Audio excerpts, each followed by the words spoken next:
La fois passée, bien aimé tozalaki wana, toyaki na mama likambo na biso ya sika, oyo tolobaki l'argent et la femme.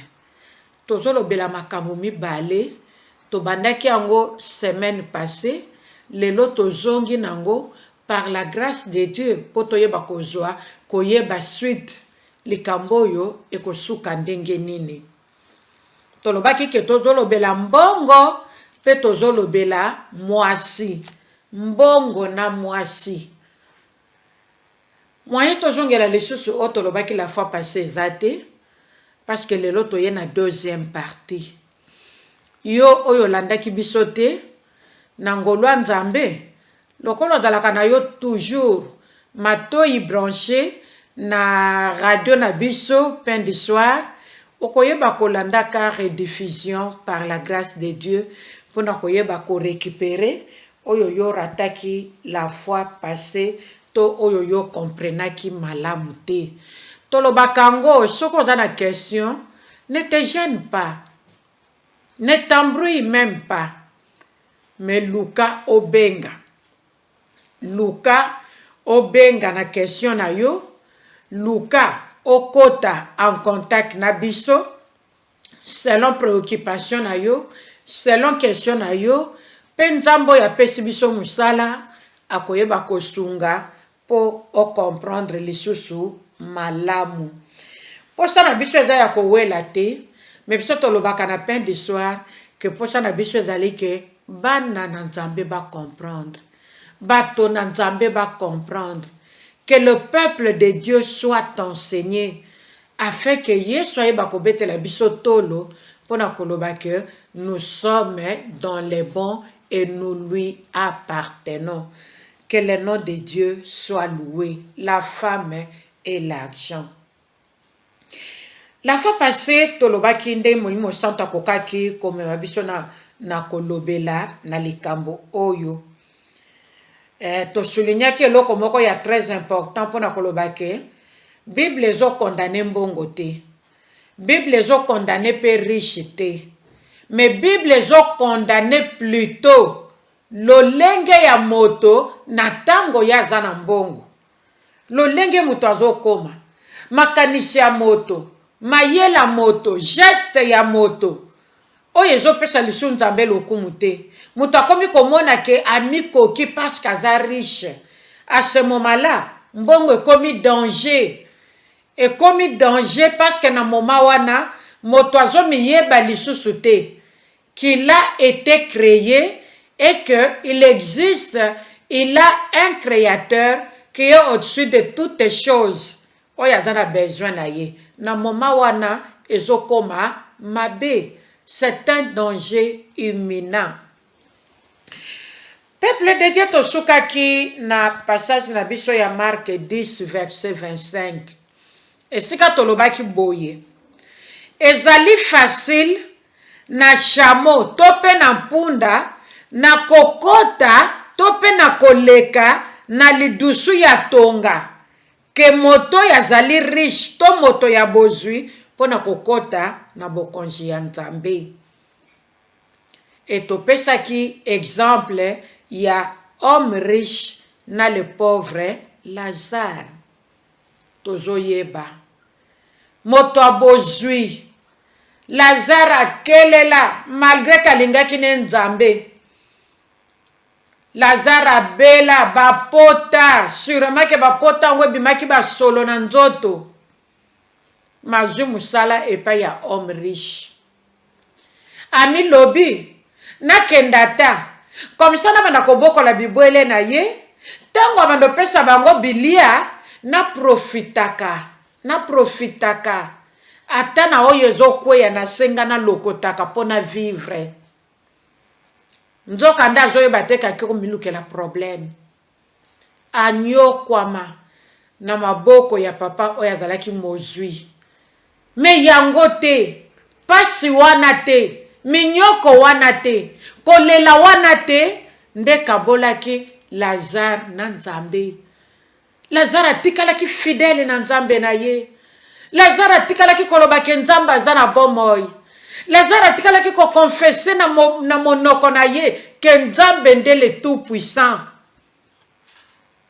Jusqu'à ce que liwa ezwaki Lazare, Lazare akufaki. Kokufa Lazare akufaki, Bible ezoyebisa biso ke Lazare akende kovanda na sein ya Abraham, notre père dans la foi.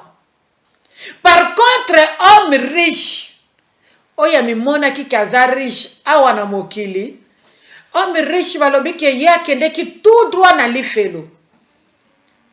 Abeta ki ata libaku te ki abeta mwa libaku a résister mukie. Non, tout droit en enfer.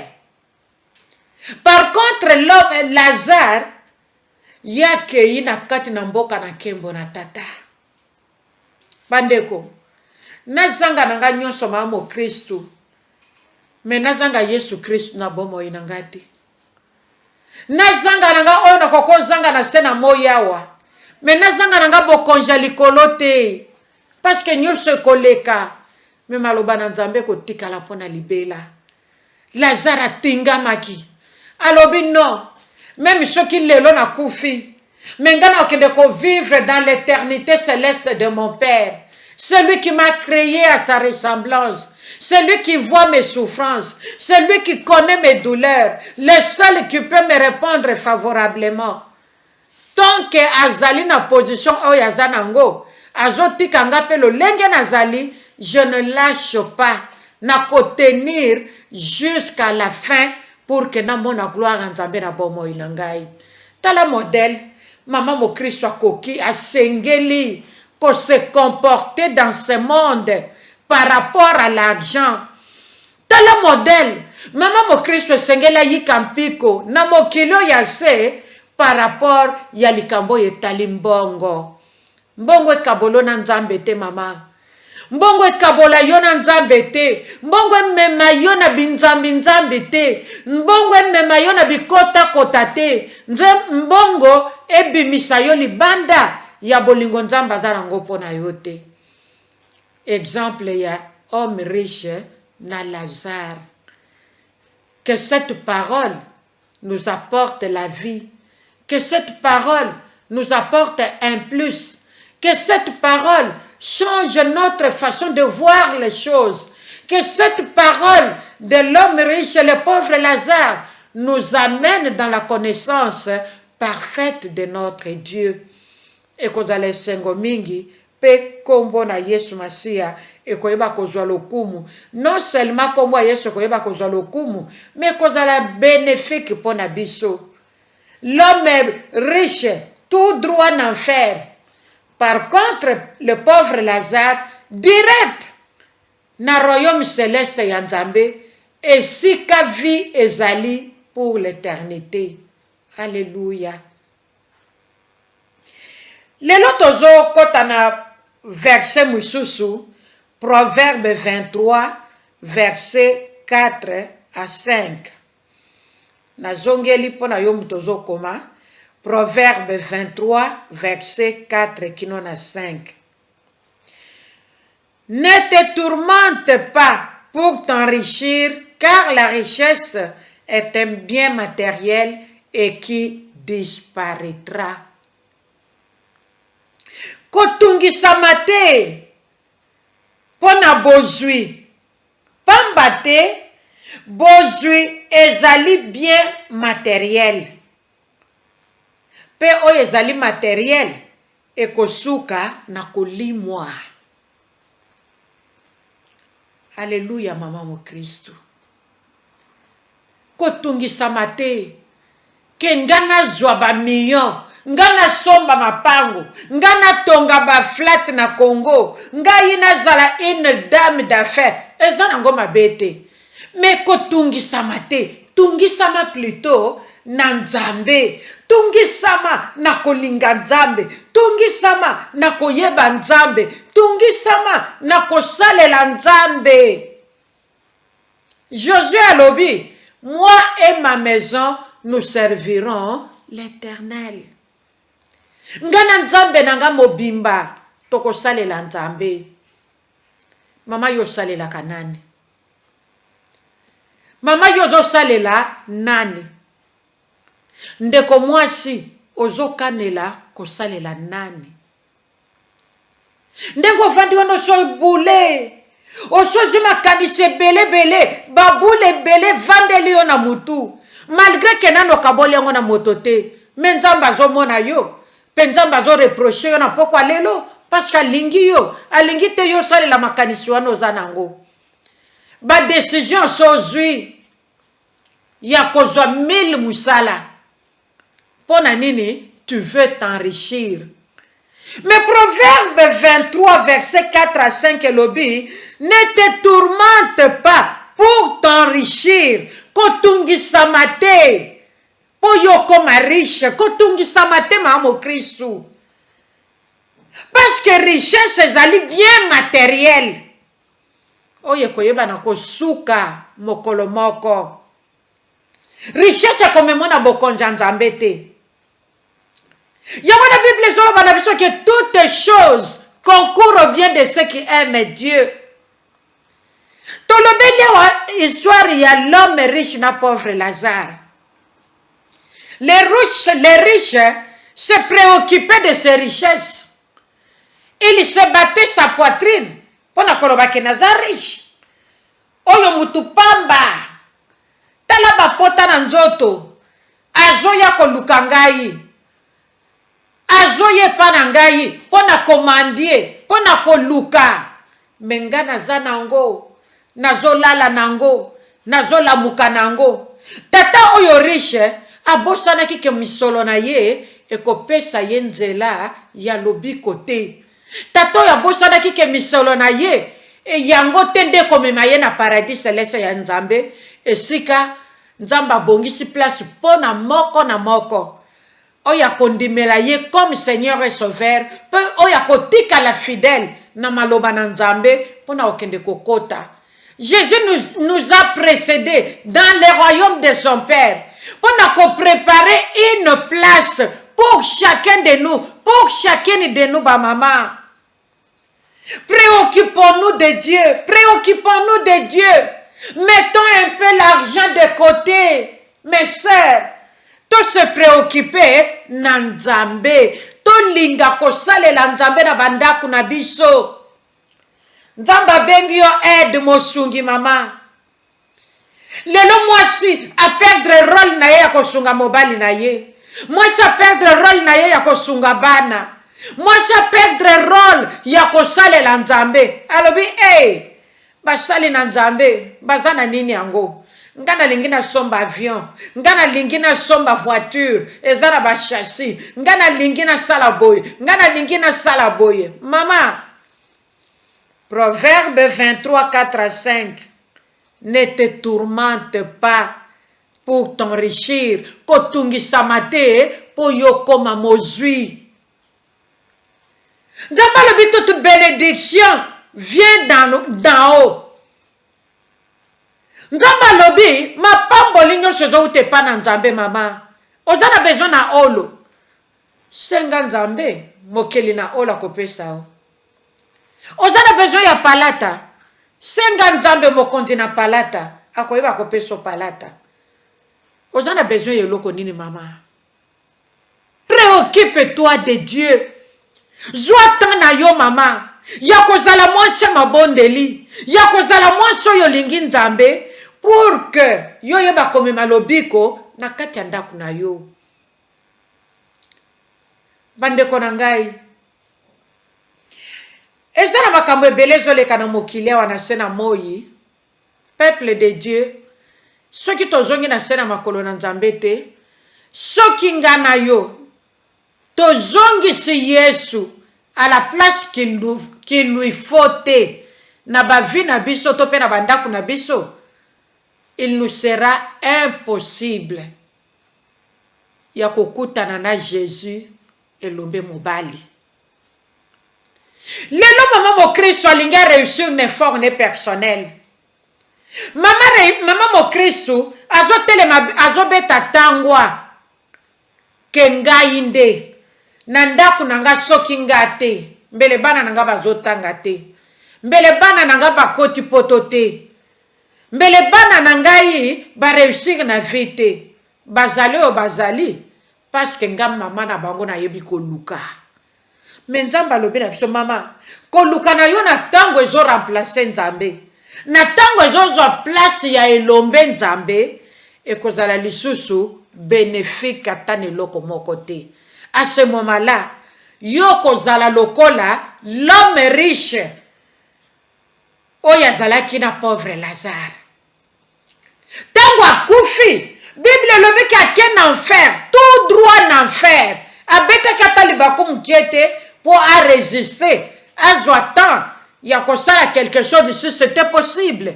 Mais na tango moto asa akufi et c'est combien possible? C'est maintenant ma sœur, c'est maintenant oyo ozoyoka maloba oyo yo yeba kozwa la bonne décision. Ma sœur, c'est maintenant. Ma sœur, c'est maintenant. Oh, jeune fille. Yo lobi ke wane za makambo ba maman. Ngana na balité. Même tout en étant jeune fille. Tant que tu as déjà 18 ans, tant que tu as déjà 19, 20, tant que tu en as déjà au-delà de 30, mais aux anneaux célibataires nano balité, ma sœur, prépare-toi. La parole de Dieu, ezobima pona mutu nyonso. Oyoki opportunité, tu en profites. Osimbi yango, okomisi yango yayo, otamboli nango. C'est à ce moment-là que le Seigneur s'approchera de toi pour qu'à perdre yote. Akoyeba kotendre yo sa main. Tango répondre ye favorablement, asimbi yo na loboko pa bandi kotambwisa yo. Parce qu'il est le seul qui voit tout, il est le seul qui connaît tout, il est le seul qui est capable de tout dans ta vie. Alléluia. Kotungisa te pona koyeba kozwa bozwi parce que bozwi ezali bien matériel ekolimwa nzoka nde maloba nzambe tango biso tokomisi yango ya biso tokozala riche na molimo, tokozala riche na nzoto, pe tokozala riche na kati na bokonzi na tata parce que kuna pauvre azate, kuna mobola azate. L'homme riche, l'homme pauvre akeye kiti na lifelo atomboli miso amoni le pauvre Lazare na royaume céleste ya Nzambe. Alobi papa nanga Abraham yebisa Lazare ayebisa bandeko nango batikali kuna na mokili ke bandima maloba na Nzambe balandanga place nga na zate. Tala moto, tala tourment. Tinda Lazare adindisa ta musapi na moto na mai. Atangiselanga na lolemo monokoza ya kokauka. Impossible.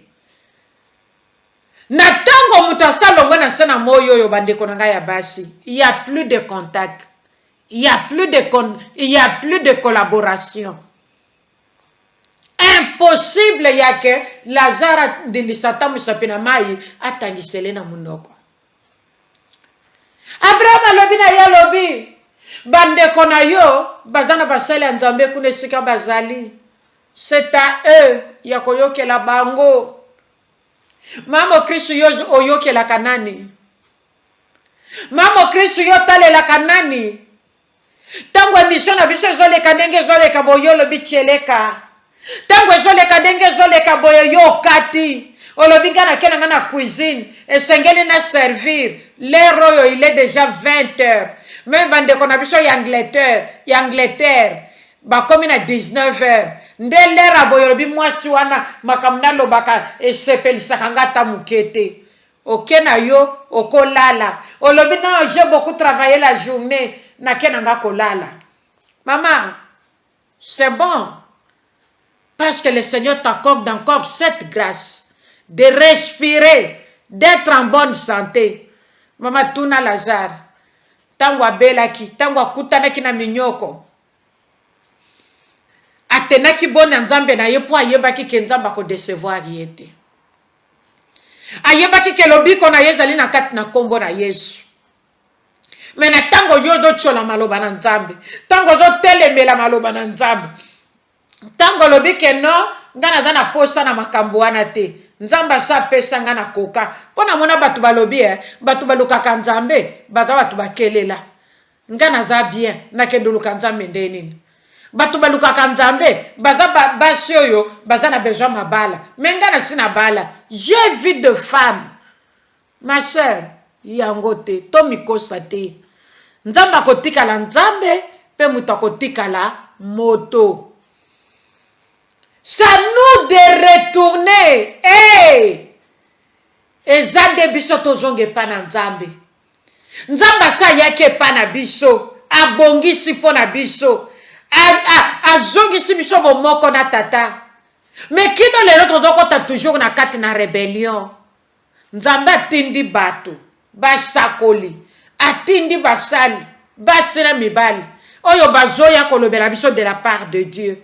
Tolingi ko recevoir bango te. Toza ko rejeter bango. Ma sœur, tikanga na yebisa yo ke biso nde tozonge pa na nzambe. Nzambe asatalisi biso bolingo. Asatalisi biso ce qu'il attend de nous, ce qu'il veut de nous. Maintenant, alingi biso to sala par na biso parce que ya sa sali par oyaye. Bible lobi na biso ke richesse ezali bien matériel. Paix et moi et que disparaître matériel c'est pour un temps. Ma sœur, matériel eza pona ngonga moke mais bomo ya seko esengwa nzambe vie ya nzambe yango nde pona libela na libela. C'est à chacune de nous de faire le choix. Soto ketina Hébreu 13, 5. Hébreu 13, 5. Et lobby, ne vous livrez pas à l'amour de l'argent. Contentez-vous de ce que vous avez. Et ça verset au yebi. Chrétien non soyez bien ango. Komiti kate na bolingo ya mbongo. Komi pesa te, ne vous livrez pas. Komi pesa te na bolingo ya mbongo. Sepela na oyo yoza nango. Pona nini Bible lobi na mama mo Kristo likambo wana lisona pokwa lelo? Pona nini Bible lobi likambo wana? Komitika te na bolingo mbongo. Ça veut dire komitika te mbongo emema yo. Komitika te mbongo ekoma nzambe na yo. Komitika te mbongo ekoma lobiko na yo. Mais sepela na oyo yoza nango. Pona nini Bible lobi eloko wana? Tokoyeba komona réponse nango toujours na Hébreu 13 mais cette fois-ci na verset 4. Pour exempter les lits conjugales de toute souillure. Pona koyeba kobatela kolongisa mbetu ya libala na mbeba na mabe. Parce que moi si oyo akomi livré na bolingo mbongo azali moi so azali ko s'exposer na danger. Azali moi so azali komi bimisa na danger. Danger ko yele na tongo, danger ko yela ye avant 12h, danger ko yela ye na 12h. Tango bana na nzambe bachaka mabolongo na se na 12h. Pona kolukelongi ya nzambe, pona ko adore nzambe, pona ko solola na nzambe. Mais maman ya koyeba lisu biloko wana te. Na 12h ya zo bima pona okende koluka mbongo. Bande konanga to sala keba. Mbongo zo bimisa moto libanda na maloba na nzambe. Mbongo ekumba yote mama mo Kristu. Mbongo emela yote. Jonas bamelaki ye na libumu ya mbisi. Me yo pekeba. Soko sali attention te mama mo Kristu. Mbongo ekomela yo. Mbongo ekomelo mama. Mbongo ekomela yo. Komitika te mbongo emela yo mama. Oh, alléluia. Komitika te mama mo Kristu. Mbongo emela yo. Pourquoi, Bible Zoroba, ne vous livrez pas à l'amour de l'argent, contentez-vous de ce que vous avez. Pourquoi? La première raison, Tolobi Kezana, Hébreu 13, 4, pour exempter le lit conjugal de toute souillure.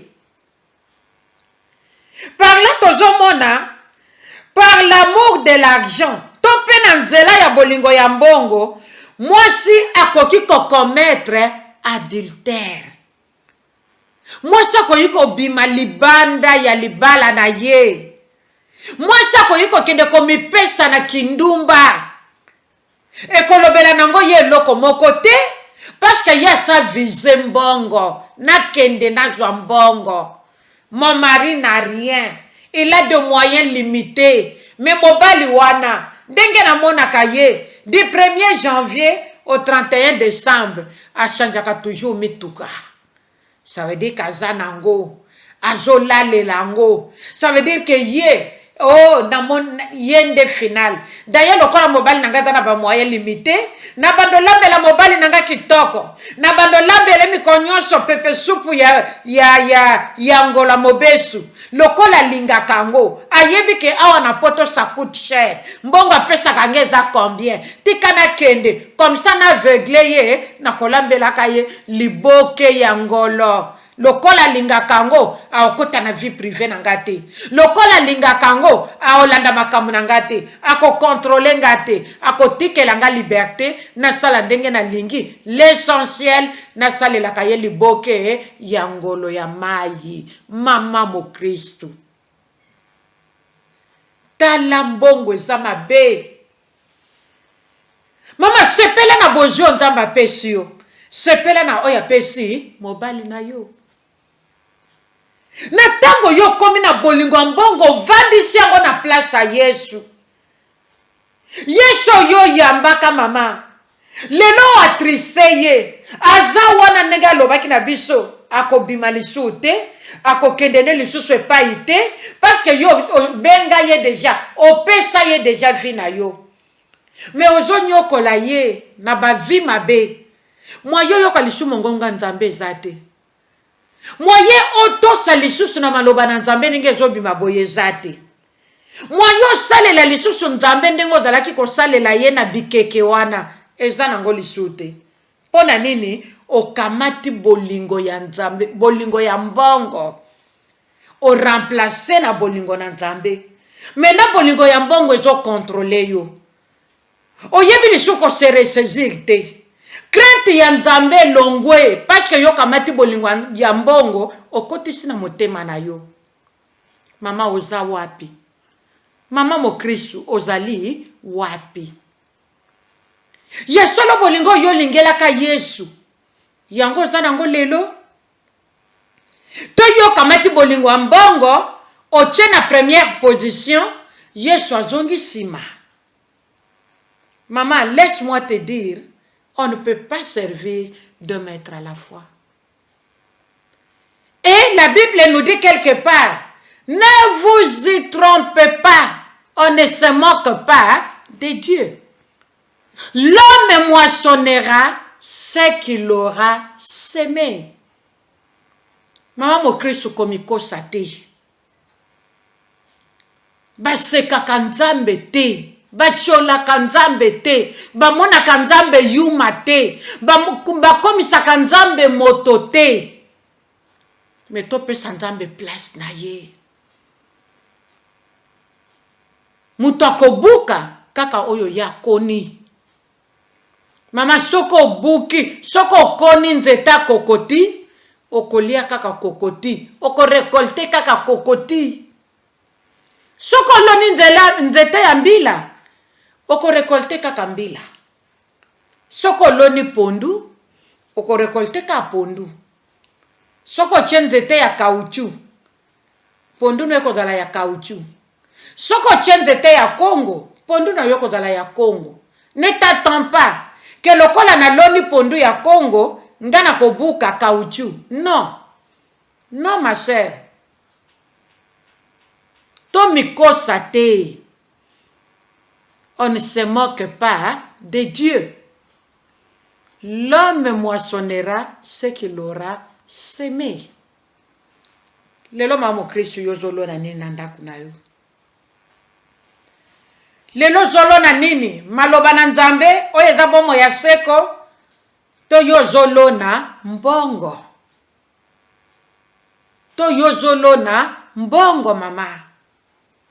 Mais awa touti koyoka ke mbongo ezali bien matériel. Pe ekosuka na kolimwa. L'argent n'est pas seulement le bien matériel. Il y a deux choses. L'argent, c'est un bien matériel et des deux, l'argent disparaîtra. Il y a deux choses. Totanga Proverbe 23, malamu, verset 4 à 5. Menzo kande, maloba na nzambe. Oyo yozo juge lelo. Oyo yozo néglige lelo. Yango ezali pona éternité. La parole de Dieu est sacrée. La parole de Dieu est spirituelle. La parole de Dieu est éternelle. Mama yozo pona nini? Ozo pona nini, ma sœur? Par l'amour de l'argent, la femme peut commettre l'adultère. Donc, elle aura souillé le lit conjugal. Elle aura souillé le lit conjugal. Et pourtant, la Bible nous dit que le lit conjugal soit exempté de toute souillure. Mais à cause de mbongo, à cause de lokoso, maman koyeba ko souiller vie conjugale. Na tango vie conjugale eza souillé, bana na nzambe, kufe kotaka na kati ya ndako. Okomona papa ya komi, un papa maudit, soki aza mutu pete, e wuti nango na mama, me kobeta papa. Papa ya azalisu na makasa kotelema kokendo luka misala pona olesa libota na ete. Mususu omoni elandi bana. Bana baotanga malamu te na classe. Ata basali ndenge nini bana na bakotourner en rond. Moyen ba avancer ezate. Pona nini? Mama sa baby sa. Mama sa kende ko luka mbongo. Mama sa bima libanda ya volonté ya nzambe. Ndako ezalaki protéger na nzambe ye moko. Mais lelo ekomi souillé.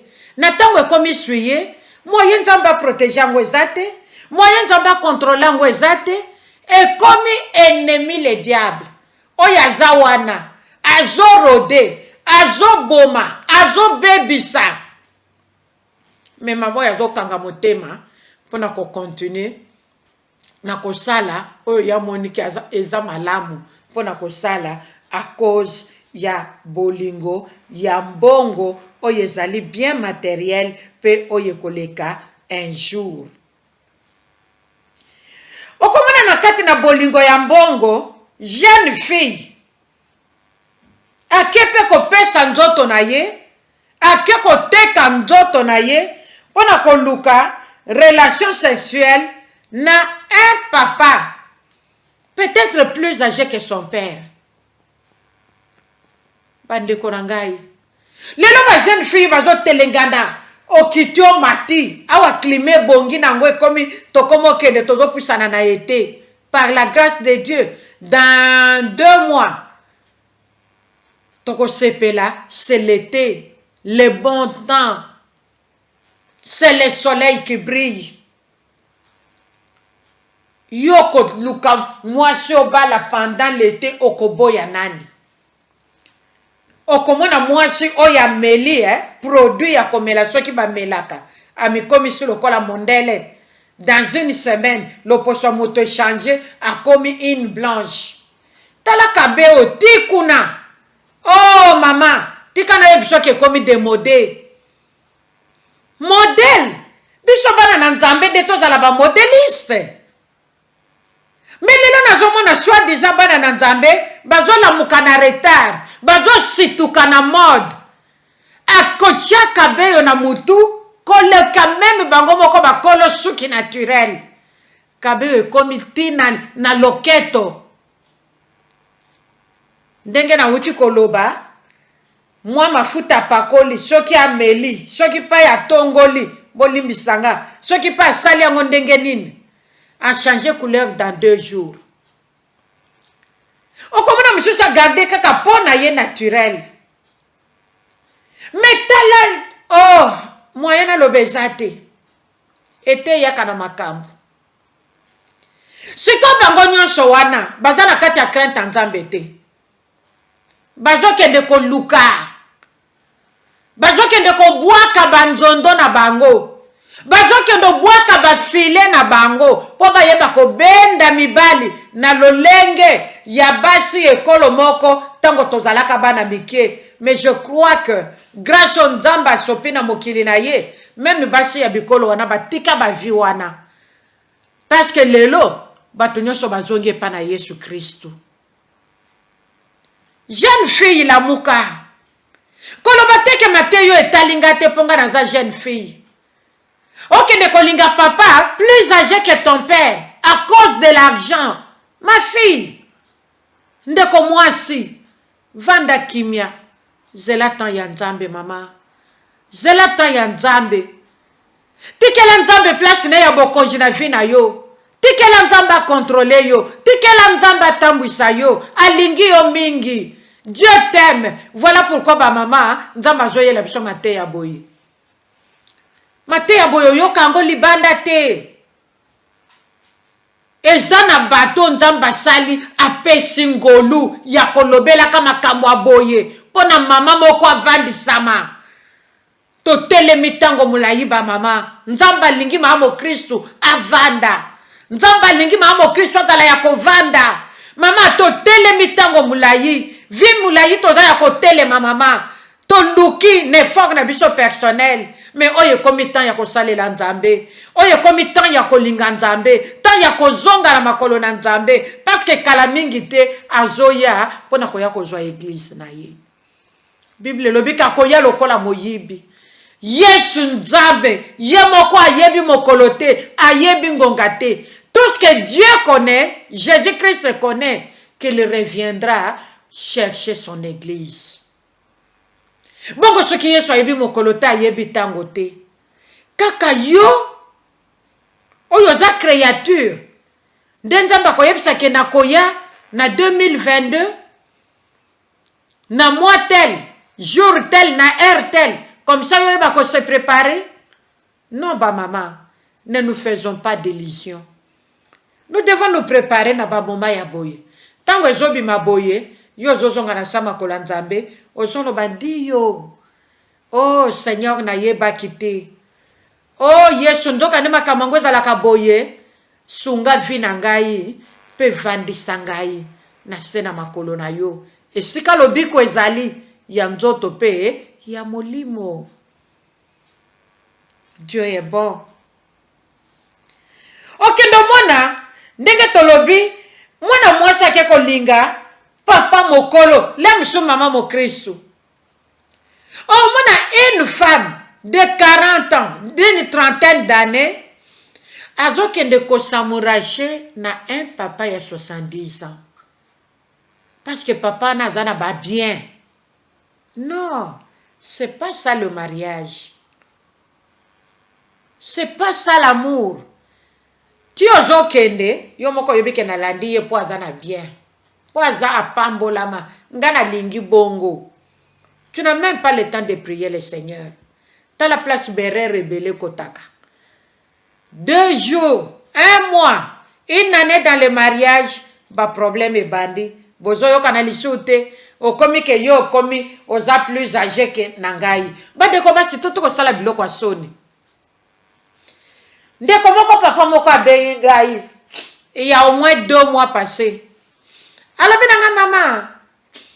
Nakabona mwasi nanga tolamuki kamuko moko boye na tongo. Ala kinga ya mwasi avandisi. Ayebisi alobi na monike na ke nangai. Mobala alobi oke wapi?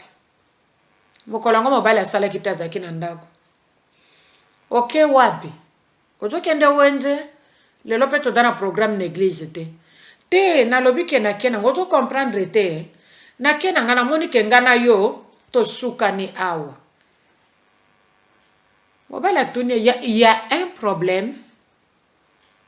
Parce que na poko ba solola ki bien, ba dialoga ki bien, ba clôtura ki soirée bien, ba bondeli pe ba kolala. Et le matin, moi, ça y est, mobile ndengwana. Le matin, il y a 9h, un samedi. Mobile a zaki nandako. Mobile a tenu, il y a un problème. Oh non, nazo nanga yo na problème te. Nazo mona kake na kende nanga parce que yo za plus âgé que moi. Ah, maman. naza plus âgé que yo. Yango âge yango yangai et pourtant ndeko mwasi na mobali baza tan écart d'âge ndenge mwasi amonelaki yango wana te. Et voilà, mobali alobi ah, je n'ai rien à dire. Lokola lelo moni kenga naza mokolo, c'est toi qui as décidé sala oyo yo sepeli ko sala parce que na minute onga na osala ndenge nini. Petango azoloba wana, sa valise était déjà prête. Valise ya bana ezalaki déjà prête. Mobali kalera lobi boya balola miso, ba valise ezalaki déjà wana. Mwasi pa telemi bandeko na ngai. Sanko yoka mawa, sanko yoka somo, ke kokende nazo kende, mwana mobali wako yiko pike crise. Ako sala AVC, ako kufa, na ndenge nga nazo tikele boy. Abenda ba valise na ya kenda. Mobali atikali a se retrouver seul. Bandeko na ngai. To sala attention. To sala attention. To yeba to uti wapi, to za wapi, pe tozo kende wapi. Nzambe na bolingo na ye, alingi komona biso basi na esengo. Alingi komona biso ko telenga na pamba pamba te. Tozo mona bato bato kendo sala mabala na ndenge na bango. Azotala oyo ya azomona un jour akeko kweya na kati na impudicité. Pona nini lokoso ya mbongo. Yango soto kiti na Proverbe 11:28. Bible lobi na biso. Celui qui met sa confiance dans sa richesse tombera. Ah, maman mo Christ. Oya tche likia na ye.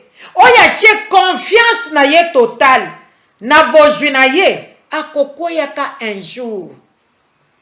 Eza maloba maman mo Christ te. Mais eza maloba na Nzambe. Proverbe 11:28. Celui qui met sa confiance dans sa richesse tombera. Maman, yo otiaka confiance ne pas na nani. Nzamba le bito zonge pa na ye de tout notre être. Corps, âme, esprit nanga pour mon créateur.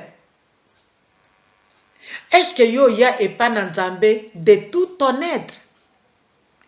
Ou bien on peut sans Nzambe quelques pourcentages ya vie na yo. Maman, soko ya de tout ton être te, yeba qu'un jour tu tomberas. Ndeko mwaso na uti kobeta la bino lisolo, oya memaki ba valise na yake yi. Lelo tozoloba, c'est pitoyable, hein? C'est vraiment pitoyable. Si tu la croises, oyeba kaye, akomo batama.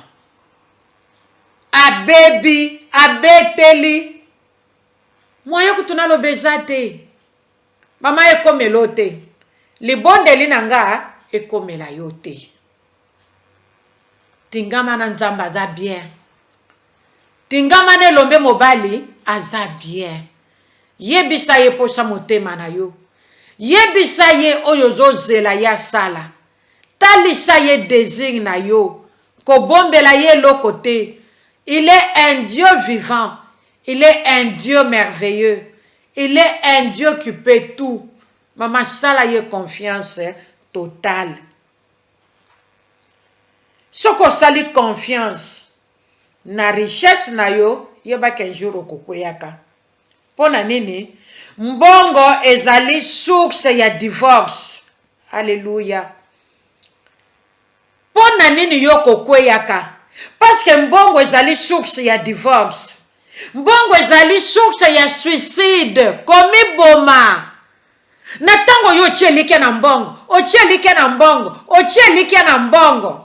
Mama, un jour, ato simbi yango te. Okosuka na komilo bake na moni na kufa na nga kaka. Parce que tango mbongo zoluka mon effort personnel. Ezo pesa Nzambe lokumu te. Ça veut dire qu'ozo sepelisa monde wana. Ozo sepelisa kadia pemba. Ako pesa yo na droite, abotoli yo na gauche. Toi, apesi yo na gauche, abotoli yo na droite.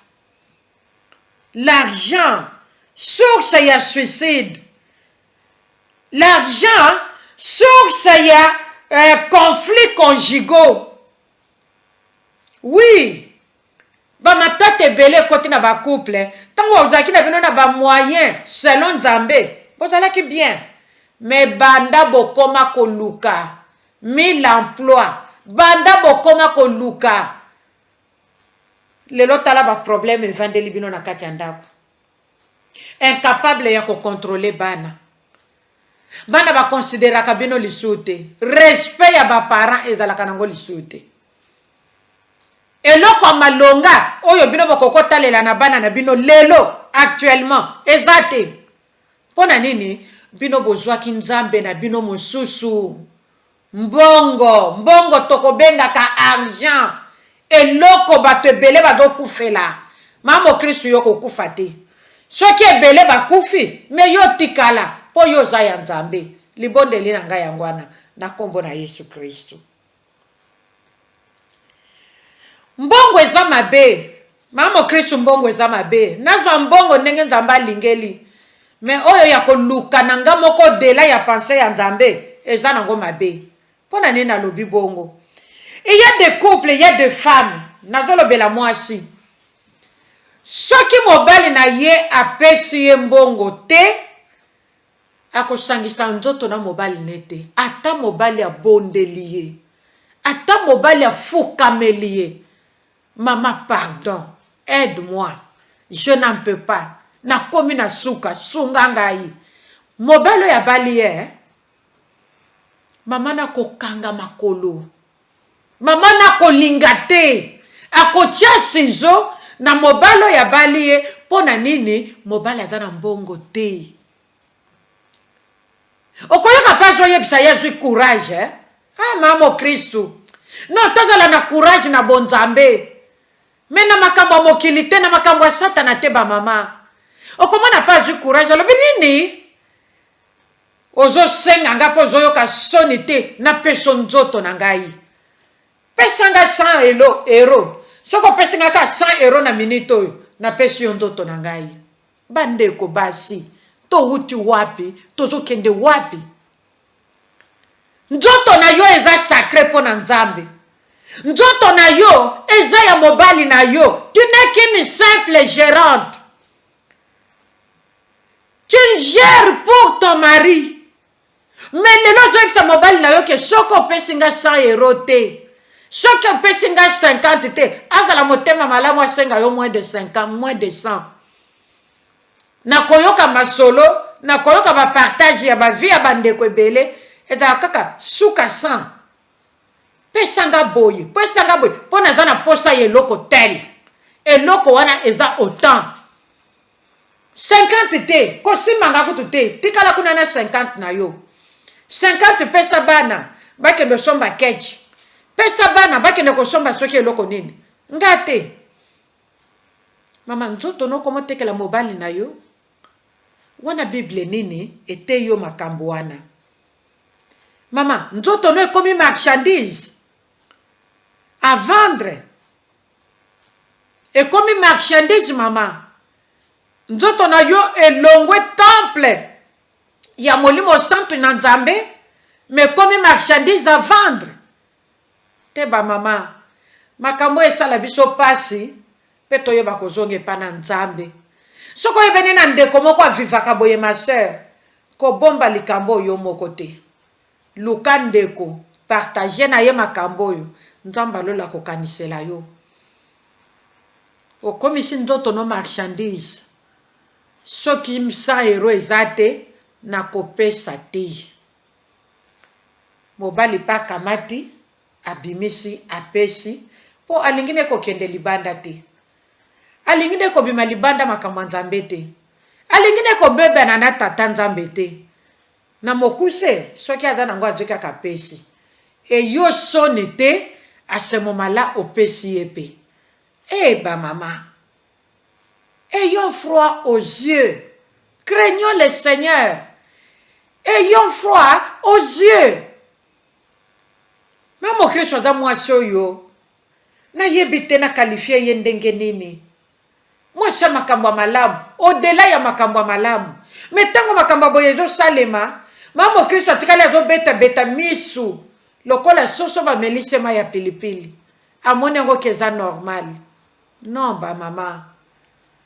Non, non et non. Eza makambo yo ekoyi ko sepelisa nzambe na biso ata mokete.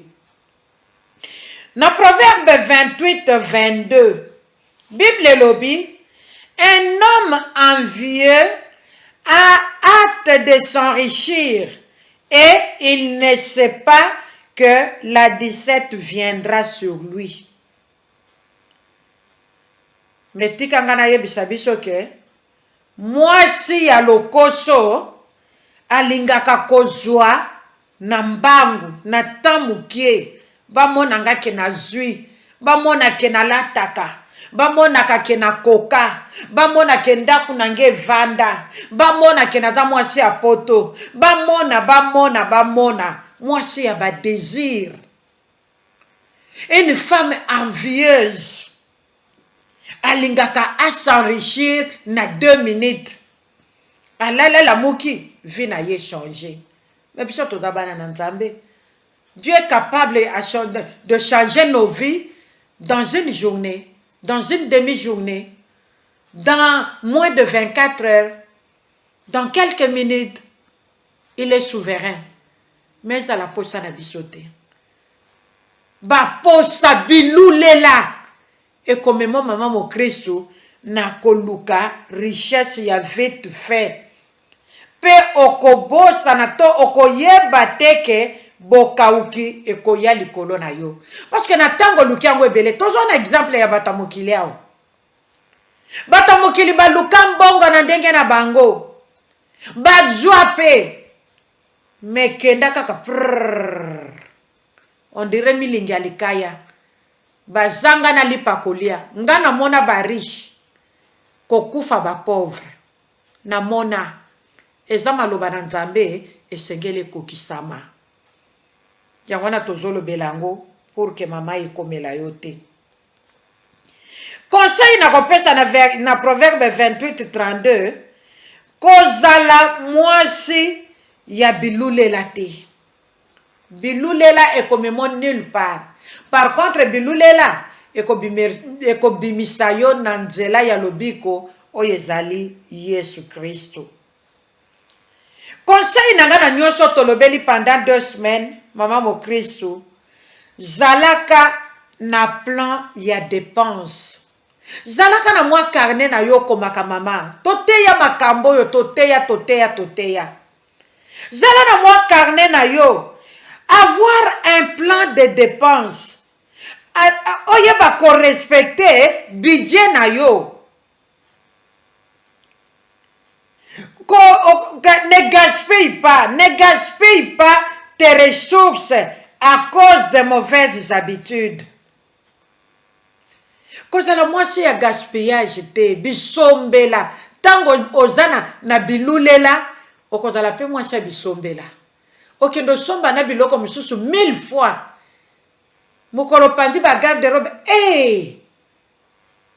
Nzoka nde sapato na dalaka nango deja makolo misatu. Nzoka nde lamboyo na dalaka nango deja. Ba mama. Ne soyons pas de femmes envieuses. Tout ala na biso basi aloko sote. Eloko eleka yote mama mo Kristo. Soki eloko ezoleka yote okozala mo Kristo na ndenge nini. Okozala neti basi wana ozalaka neti bango menzoka nde yo za mama mo Kristo. Nzamba zolobela biso makambo yo poto bikisama poto zonga na nzela mama kabolango nandeko yo yebi ndenge simbi motema na yo po sanzambe dake simba pe motema ya oyo wana oyo yo yebi oyo tambola kana ye oyo mona ka lolenge na kosala makambo pe o encourage ka ye ezana ba mama mususu ye moko azana kati ya crainte nzambe mais azoke ndo communiquer baninga vi mabe omona baninga na pe bakoti na ba divorce omona baninga na pe bakufi bakei ya tikali parce que les conseils qu'elle donne aux autres ye moko azosalela ngo te na ndako na ye une bonne femme mama yoyo osalaka biloko wana oza plus méchant qu'une meurtrière mobomi kutu malamu bato bayebi ye kabomaka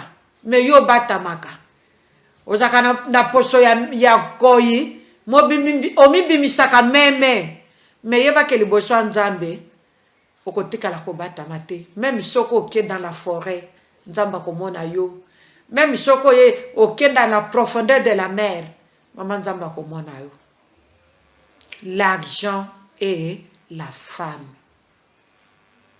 mama Kristo toteyami nga moko nayebi ke toteyami mpo nga moko mpe nazwi part na ngai mpo lere ebimaka boye nga naza instrument kanal ya pamba oyo nzambe azoutilize pour ke nga mpe nayeba kozwa part na nga j'espère ke yo mpo ozwi mpe opambolami tozongisi lokumu epa na yawe nzambe oyo asungi biso pendant 2 semaines durant kolobela na ntina na likambo oyo